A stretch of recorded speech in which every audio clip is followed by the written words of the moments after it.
So yes first trailer చూడగానే నాకు అడగాలనిపించిన question ఏంటి అంటే 11 క్యారెక్టర్స్ ప్లే చేయాలని మీకు ఎలా అనిపించింది? లైక్ అంటే ఎలా మిమ్మల్ని మీరు రెడీ చేసుకున్నారు, ఎలా మోటివేట్ చేసుకున్నారు? రామానుజ క్యారెక్టర్ చేయడమే చాలా కష్టమైనది. ఎందుకంటే ఆ క్యారెక్టరు ఆ గుండు చేసుకొని చాలా నిష్టగా 3 గంటలు మేకప్తో ఆ క్యారెక్టర్ చేయడమే చాలా కష్టం. అసలు ఆ క్యారెక్టర్ చేయడానికే చాలా ఇబ్బంది పడతాం. సో అలాంటి క్యారెక్టర్ రామానుజ నేను చేసినప్పుడు ఎంతో అద్భుతమైన ఈ క్యారెక్టర్ చేసి దాన్ని ప్రేక్షకులు ఏదైతే సోషల్ మీడియా ద్వారా మా పిక్స్ చూసినప్పుడు ఎంత నిజంగా సాక్షాత్ రామానుజుల్లాగా ఉన్నారు అని వాళ్ళు అభినందించినప్పుడు నాకు అనిపించింది ఇందులో ఇంకా 10 క్యారెక్టర్లు ఉన్నాయి.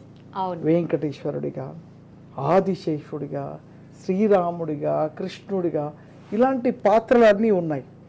అప్పుడు నాకు అనిపించింది రామానుజుడు చేయడమే చాలా కష్టం. అవును, మరి రామానుజుడిగా నేను షూట్ అయ్యాను అంటే డెఫినెట్లీ ఈ వెంకటేశ్వర స్వామి పాత్ర కూడా నేను వెయ్యాలి అనుకున్నాను. అప్పుడు నేను ఫోటోషూట్ అయినప్పుడు వెంకటేశ్వర స్వామి పాత్ర నేను సుమన్ గారికి పంపించాను.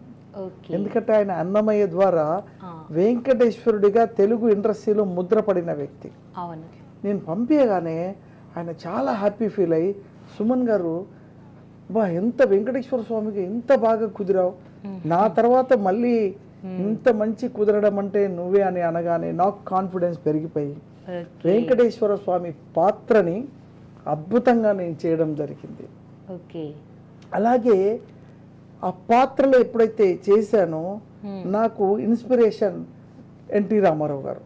ఆ రోజు పౌరాణికంగా ఒక రాముడిగా, కృష్ణుడిగా ఇన్ని పాత్రలు చేసినప్పుడు నాకు ఆయనే దేవుడు అనిపించేది చిన్నప్పుడు. అలాగా మళ్ళీ ఎవరు ఇండస్ట్రీలో అలాంటి పౌరాణిక పాత్రలు చేసిన వారు కనిపించలేదు.